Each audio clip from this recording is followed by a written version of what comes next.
when I suggested this, when I proposed this title for this presentation, I didn't realize that this meme was already a thing. So I apologize for, I apologize to the Cheeseburger Network for any infringement. Since I'm going to have to kind of gloss over some of the slides, please make note of the address for the full slideshow, because they are pretty wordy slides, and you might want to look at them on your own time. Also, so that I know which ones to gloss over, can I get a quick show of hands? Who has used Migrate module before? Okay. Who is planning to use Migrate? Okay. Who is migrating from an older version of Drupal to Drupal 8? Okay. Migrating from WordPress? Nope. Maybe, sort of, kind of. Okay. Migrating from spreadsheets? Nobody. Yeah, maybe. Okay. In older versions of Drupal, were you using location module? No. Were you using node revisions, for example, workbench moderation? Yes. Okay. In Drupal 8, are you using paragraphs? Do you know? Sort of, kind of. Okay. All right. How about commerce? Anybody using commerce? Okay. I can't claim to be any kind of an expert in migrations, because I've met some people who are experts and they are light years ahead of me. But I do have over a decade's experience with migrating data into Drupal from various different sources. And I learned a lot along the way. Frequently it was the case that I didn't find the documentation that I needed or the tools that I needed until after I was done. And just this January, I was presenting for Christian and a bunch of people in Omaha an earlier version of the same presentation, and somebody says, "Well, what about Migrate Upgrade module? Why aren't you using that?" And I said, "Because I didn't know about it." And so I've overhauled this presentation to take into account Migrate Upgrade module. So let's see here. All right, inverse of previous question, who has not used Migrate module before? Okay, great. So the first thing you need to know, I'm going to try turning this back on again. Okay, so at least I can use the laser pointer. First thing you need to know is that you will need the core Migrate module, but it doesn't do very much by itself. So you're also going to need Migrate Tools and Migrate Plus modules. You're going to need some way to get configuration in and out, so that'll either be the config module or drush on the command line. I'm going to be demonstrating drush just because it does more than the graphical interface. And I highly recommend Migrate Upgrade module for reasons that I will show you in just a minute. If you are importing anything from spreadsheets or WordPress, there are modules for that as well.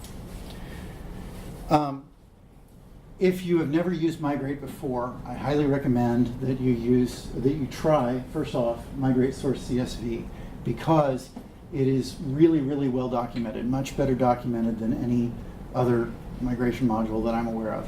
And plus it's very easy to wrap your head around spreadsheets, easier than XML or a relational database. Even if you're familiar with a relational database, even if you think you're really good with that stuff, a spreadsheet is a lot easier to understand. And so it's going to be easier to understand what Migrate is doing if you try it with a spreadsheet first. And that goes for clients too. If you're working with a client who's not particularly tech savvy, they're going to understand the spreadsheet better than they are a relational database. And so, so it's a good way to get on the same page about what is it we're going to be importing. So there are some downsides also to CSV, but they're not really important. This isn't plugged in.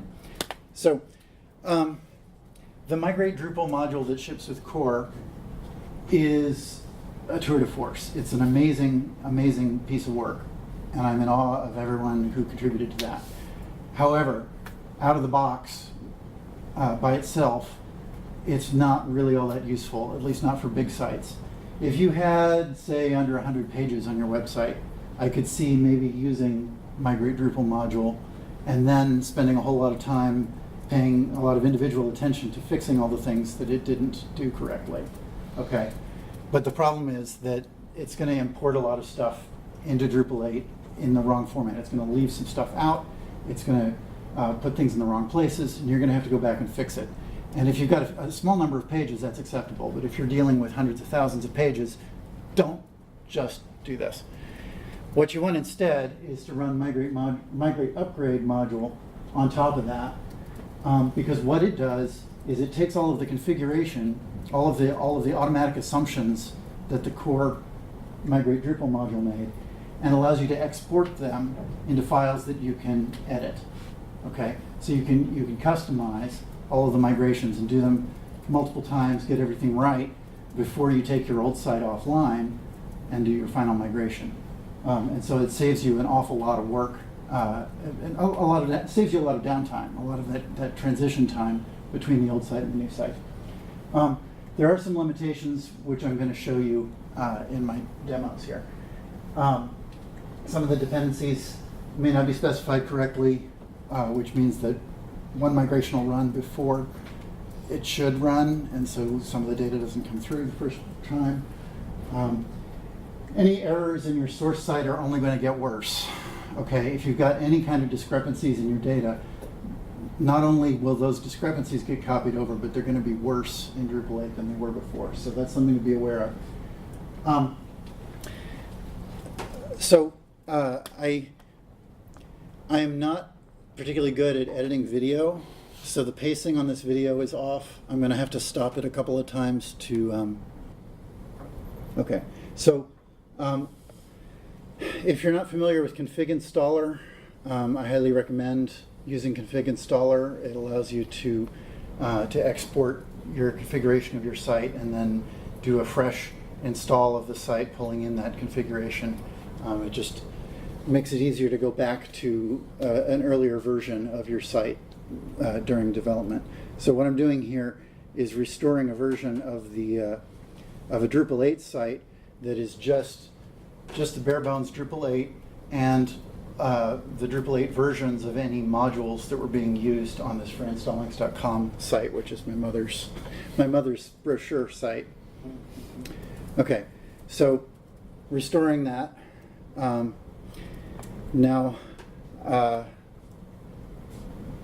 I'm going to log in a window here. For some reason this password didn't work for me, so I use drush ULI to log in as an administrator. Okay, so I'm in as an administrator. I'm just going to demonstrate that there is no content on the site yet, and then I'm going to attempt to go to the migrations page here and show that there was nothing there, but I edited that out. So what that did show was that there were no migrations. Now I ran the migrate upgrade command, and now here are the migrations. It has automatically generated all of these migrations for me, okay, from the old site. And the main thing that I want to show is the page migration, because it's the core of this thing. It's mostly got pages, 85 pages. So I tell it to import all of them, and the main thing that I'm going to show you here is the 22 of them failed. All right, and that's because the dependencies were not specified correctly. So I run it a second time, and this time 3 of them are going to fail. And I'll run it a third time, and finally it'll finish. Is that normal? Or? It's normal in my experience. Okay. And I'll show you an example in a moment where the migrate upgrade module said that there were going to be dependencies, and then it just didn't fill them in. And so, it's an amazing thing that it works at all. Okay, so what we're seeing here is that the menu has been populated, but all the pages appear to be blank. What's happening there is that the text formats included a filter that doesn't exist in Drupal 8. And so all I have to do is open each one of the filters and save them again. There's an error message here saying the filter is missing. Okay, so I just open the filters and save them. And now if I go back to the site, here are the pages. Okay, so it imported everything. The images are there. The links, unfortunately, are Drupal 7 specific, because the Drupal 7 site was running in a subdirectory, and so when I click on the links, it's taking me to the home page because the pages don't exist. It says Drupal 7 here. Okay. So I'm going to have to fix those links because they're going to a Drupal 7 specific site. And if I look at the URL aliases, something else has happened here. It says node G. There is no node G. And then all of these say node 1. So the URL alias migration didn't work correctly. I'm showing you this because we're going to go in and fix it in a moment in the next video. No. Okay. All right. So there are several different components to the migrations. There's this is the PHP part. If you're a PHP programmer, you'll love this part. If you're not a PHP programmer, you're going to love this part because the YAML config files are a whole lot easier to work with than PHP. Now, migrate upgrade automatically generates those. That's what that module does for you. Is it generates these YAML files for you. However, you can also find examples in every module's migrations directory. Essentially every module, whether it's a contrib module or a core module, it has a migrations directory and examples in there of how do you migrate into this module. So that is really cool. You can take those files, you can just copy them into your config sync directory and import your configuration, and now you've got a migration that you didn't have before. So that is pretty slick. But in addition to the config files, there are source plugins and process plugins. There are also destination plugins, which I'm not going to talk about because unless you have made your own custom, field module, you probably don't have to worry about custom destinations. And then there is one final component, which is the database side of things. In the database, Migrate creates two tables for each migration. There's migrate map followed by the name of the migration, and there's migrate message followed by the name of the migration. And those store all of the data about the migration itself, about what it was able to import correctly and what it wasn't, what happened when it tried to import those. That data is stored in those tables of the database where you may be interested to see it. And my pointer's not plugged in. Okay, so in the YAML config file, it is named with a machine name that must match the machine name in the file. Okay, so there's an ID in the file that has to match that, or it's not going to work. And there are sections that say source, process, and destination. All of them call different plugins, and I'm going to show you an example in a moment. There's a section to specify your dependencies. This was left out in the auto-generated migration, so it's not specified correctly, which is why we had to do it multiple times. I really should plug this thing in. Where did my thingy go? I'm just going to plug this in and see what happens. Okay, so, oh, please, no. I don't want to identify my keyboard. All right, never mind. Okay, so this ID, this would be in the file name, so it would be migrate, whatever, doesn't matter. This ID is the thing that has to match the file name. In this case, we're using the Node plugin that comes with Migrate Drupal, or actually it comes with Drupal core Node module, but you have to enable Migrate Drupal or else this is not available. Then the format here is that each field calls a plugin, but the default plugin is get. So if you don't specify what plugin, you're using the get plugin.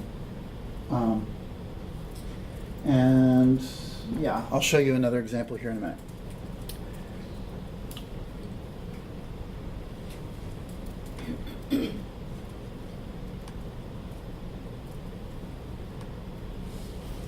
Okay, so here we're picking up where we left off. I'm going to export my configuration. All right, so now I've got files for all of those migrations. And I'm going to open the file for the URL alias, okay? Because remember, we saw that the URL aliases didn't import correctly. So I look down here and I see that it's got a whole section about node translation. This site is not a translated site, so I don't need that.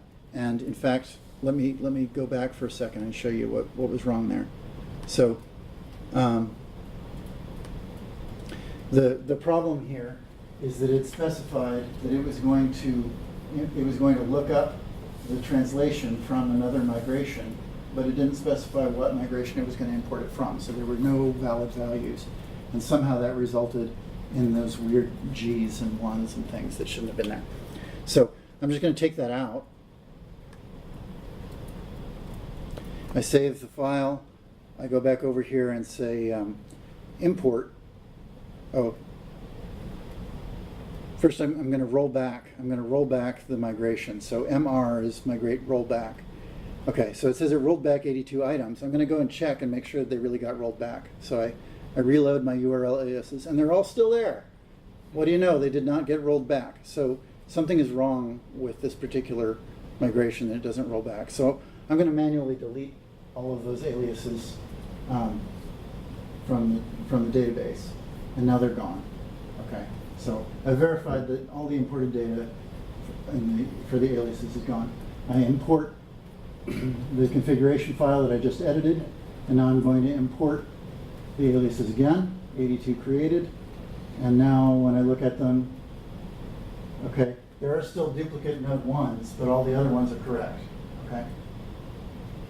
So, so just that one change fixed that migration. The duplicate node 1s, that's an example of if something's broken in your old site, it's going to be broken in the new site too. Okay. So here's another simple change that you may need to make. If you were using date module in Drupal 7 or Drupal 6, the format for the dates there had a space in between the date and time, and in Drupal 8 it needs a capital T between the date and time, and so you just use the format date plugin to change between those two formats, and that solves that problem. Another common thing is that you've got a field in your old version of Drupal that had multiple images, and you want only one of those images to be in a field, like for instance a hero image at the top of the page. You only want one hero image, and so you can specify 0 here, and that'll pull just the first one. And sometimes it is a good practice to include the skip on empty thing. What we're doing here, if you're not familiar with YAML, we're specifying a series of steps here with these dashes. And so it's going to first run migration lookup. It's going to take the output of that and run it through this other plugin that if there's no value, it's just for this. If there's no value for this field, it's going to just skip this field instead of importing. Instead of trying to import an image that doesn't exist, it's just going to skip importing an image.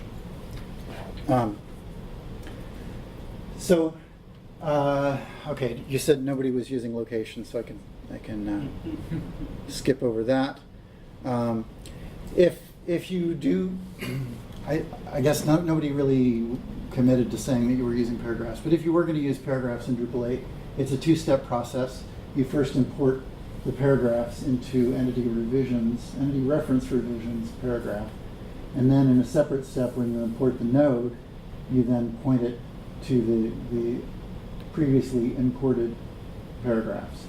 And this multiple step thing comes up multiple times. So if you're importing from images in Drupal 7, image files in Drupal 7, or an image field is what I mean to say. An image field in Drupal 7 was a file field, not a media field. In Drupal 8 it's a media field. And so there's an extra layer of entities on top of that. You import the file, then you have to import the media entities that reference the files, and then when you import your content, you reference the media entities that are in turn referencing the files. And so if you're going to import into media, there's 3 steps involved. But commerce, nobody said they were using commerce, so I'll skip that. Here's an example of importing from a CSV file, from a spreadsheet. Okay, so if your spreadsheet looks like this, you've got a whole list of images that you want to import, and you run it past your client, let's say, and you say, hey, here's a whole list of images. Do you really need to import all of these? Because maybe we could skip a few hundred of them.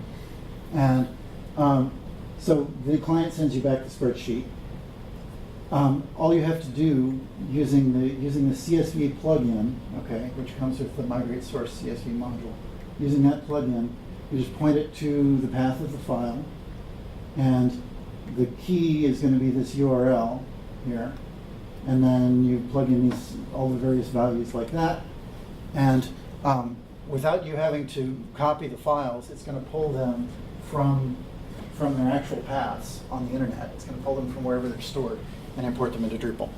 And it works really slick. Now,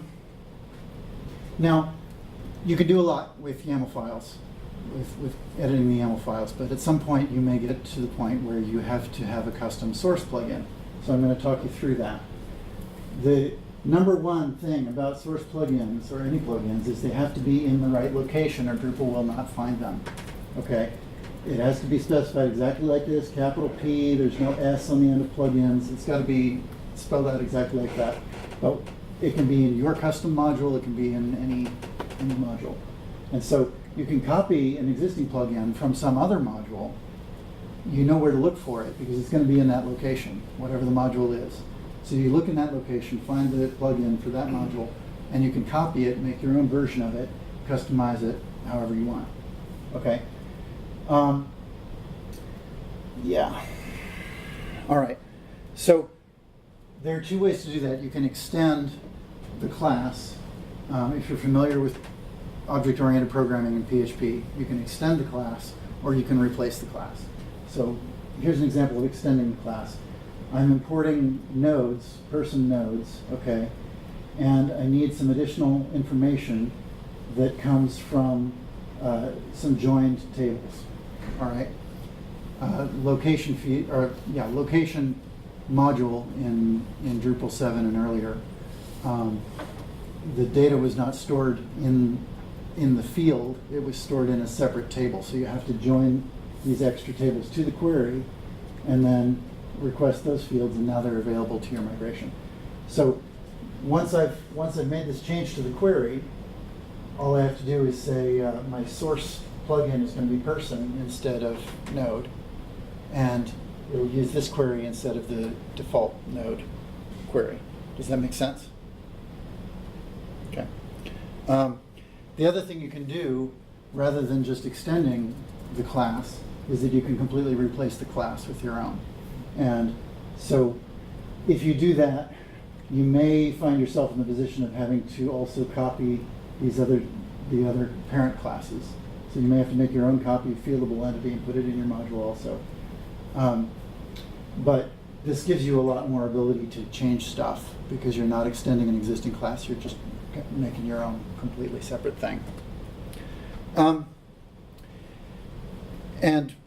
Yeah, this, I'm not going to belabor this, but basically in the YAML you can pass parameters, you can pass variables from the YAML file to your source plugin. Okay, so any data that you need to customize in your YAML file, because maybe you're using the same plugin for doing 5 or 6 different things, you can specify your parameters in the YAML, pass that data to the source migration so that you don't have to rewrite the source migration for every different contingency. Does that make sense? Okay. Node revisions. I'm not sure why this is here. It seems like this should have been at an earlier point in the presentation when we were talking about the YAML. Okay, so if you want to keep all of the different revisions, all the past revisions of your nodes, in addition to the current revision, you have to do that in a 2-step process.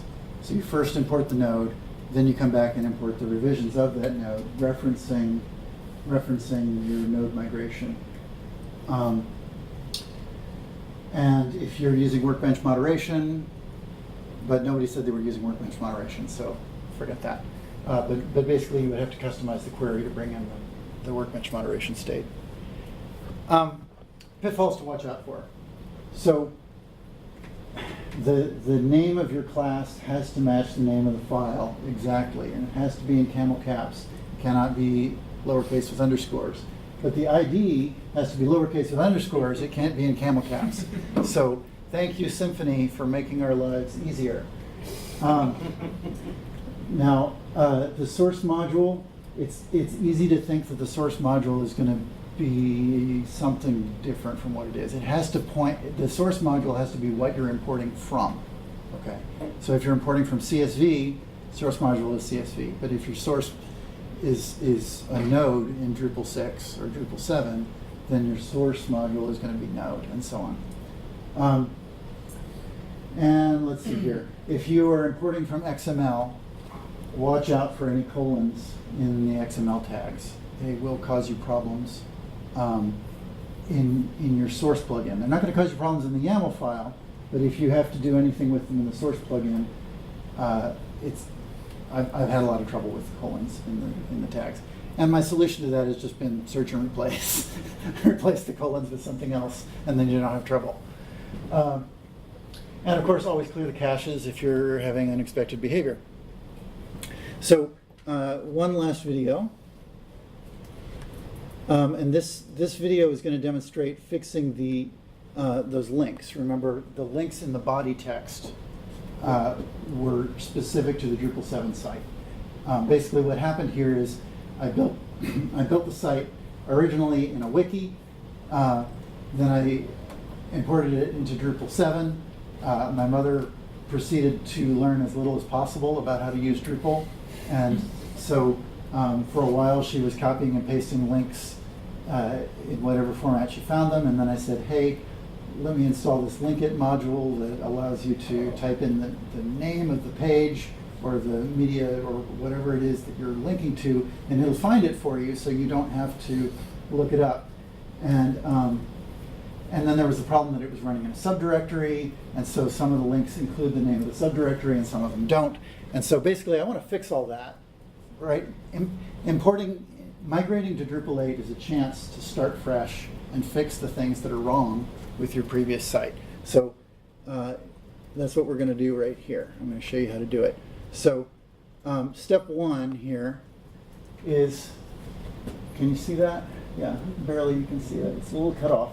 But basically, what I did here was a database query from the source database, and I want the body text of all of the nodes, the body text of all the nodes that include links, the href or source. Okay, and I'm saving that to a file, bodyvalues.txt. So now I'm going to open the file.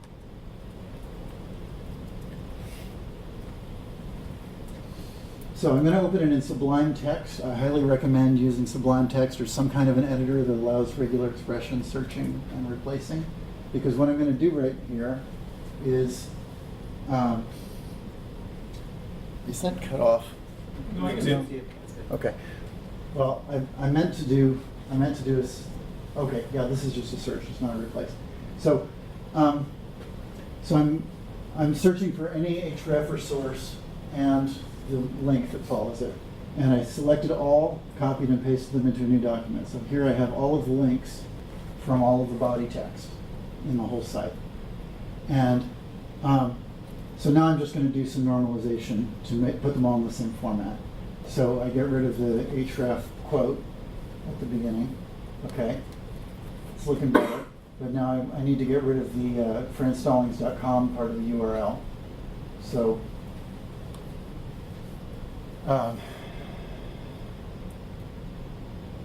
yeah, try doing this in Notepad. It doesn't work. Also, a PHP store or something bigger, it just yarfs, right? Really? And Sublime is really good at dealing with giant files. Okay, so Sublime Text also allows you to sort the lines. So what I just did was an alphanumeric sort of all these lines to put them in order, and now I said permute unique. And so that got rid of all of the duplicates. So now I'm seeing each line only once. And I'm also going to get rid of the shortcuts that were on the end there. So now it's looking pretty normalized. I'm going to get rid of some external links because I just want to look at the internal ones.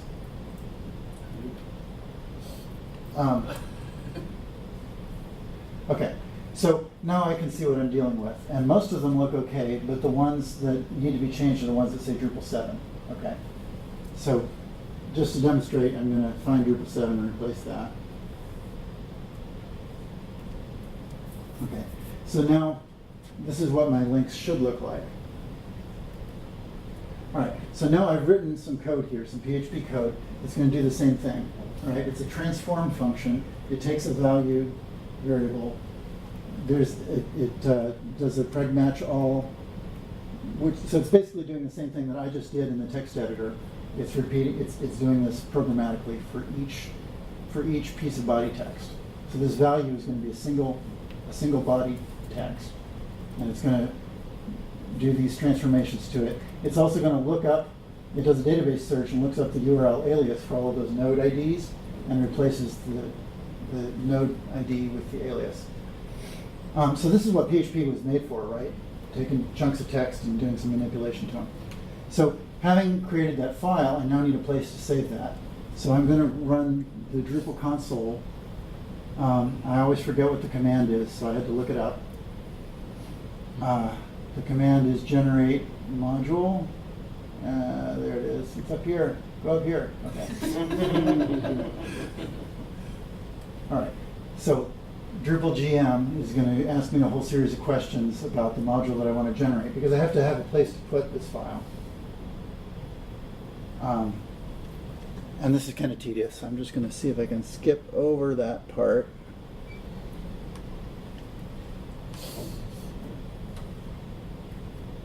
All right. Any moment now.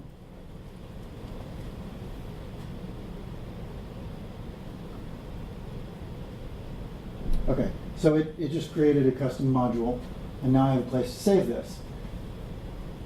It says, wait, that directory doesn't exist. So I have to create the directories first.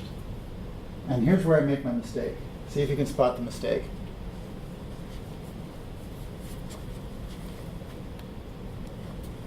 Plugins. Yep. So I don't know why it's not plugins plural, but you'll see what happens if you get the location wrong. That feels like a PR with the title being like no magic strings. Fix it for me. Okay, so I saved the file in the wrong location. I enable my module.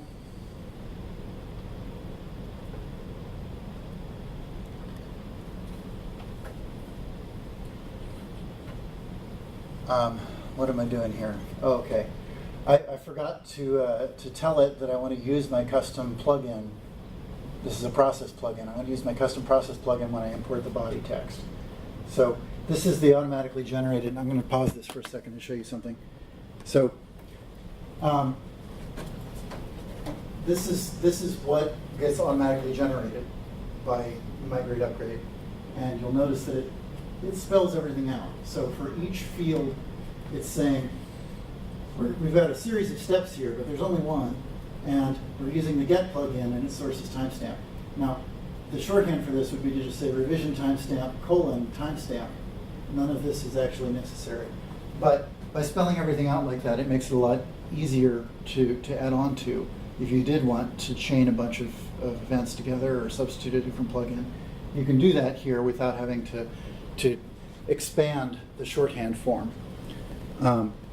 So we're almost done. So I find the body text.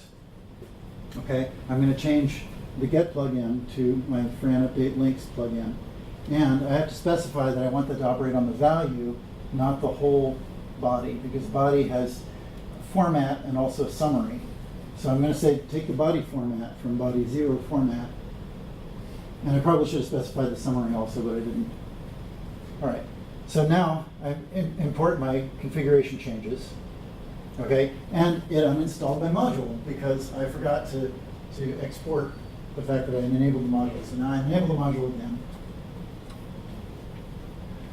All right, so now I check the status of the node migration. Okay, 85 imported. So I'm going to want to run it with the update flag, -- update. And it says, oh, your plugin doesn't exist because I put it in the wrong directory. So now I have to fix that. And you don't need to see that.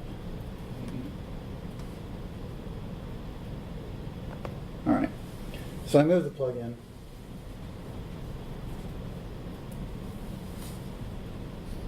Clear the cache. Always got to clear the cache. All right. And now I run the update. Oh, except it was already running. So I have to say reset, and it says, hey, the reset doesn't have an update option. Okay. So I reset the migration. Now I can import it or update it. And 85 updated, so we've had success. And where'd it go? Where'd it go? Oh, it's still the end of the recording. It's not though. It should have shown me there was more. That's weird. Okay, apparently we lost the end of the recording. It was going to show the triumphant conclusion there where the links all pointed to the right places now. So, sorry, my video is apparently buggy. But that is a thing that I've had to do a number of different times on a number of different projects, is clean up the text, because this is, like I said, this is an opportunity for a clean start. So, for example, AAAS wanted they wanted to move inline media. For example, somebody uses an image tag in the body text. They want to take that and reference a media entity instead of the image directly, which is great because it gives you the option to have a caption. You can do a bunch of additional stuff with a media entity that you can't do with an image directly. So what I had to do was really along the same lines as what you just saw. I got a list of all of the URLs that I needed to embed, imported them from that spreadsheet, okay? And then in the custom process plugin, I used regular expressions to substitute the media tags. And in addition to image tags and iframe tags and object tags, they also had some of these old file embed codes from the file embed module. So I did that as well. And then you just return this value variable and reference it as your process plugin. So this is my last slide, just a few summing up things. Clearing cache is always a good idea. Let's see. If you have any themes in your old Drupal site that you are not going to have in your Drupal 8 site, disable them or uninstall them completely if you can before you do your before you run migrate upgrade, because if you don't, you're going to wind up with a bunch of config files that don't export and import correctly, and you're going to have to figure out, what do I do with these extra config files, because they break stuff. So remove those themes before you start the migration. And let's see, stage file proxy is always a good idea. And don't forget to save a backup. And that's all I've got for you. What questions do you have? We have a little time. So do you need the exact same themes in 8 that you have in 7, or do you just have to not have themes in 7 that you don't have in 8? If you have any themes in 7 that do not exist in 8, what's going to happen is you'll get configuration files with the name of the theme in them, and every time that you try to import those configuration files, it's going to refuse to import. Okay. And so you can either delete those configuration files manually, or you can uninstall the themes before you start. Yeah. Does that make sense? Yeah. Yeah. Go ahead. So does the migrate upgrade module handle stuff like paragraphs and then complex data? No, I mean, well, okay, yes. If you had paragraphs in your old Drupal site and you have paragraphs in your new Drupal site, yes, it should import them exactly the same as they were. What I've been in the position of doing is that people didn't use paragraphs in the old Drupal, and they do have it in the new Drupal, and so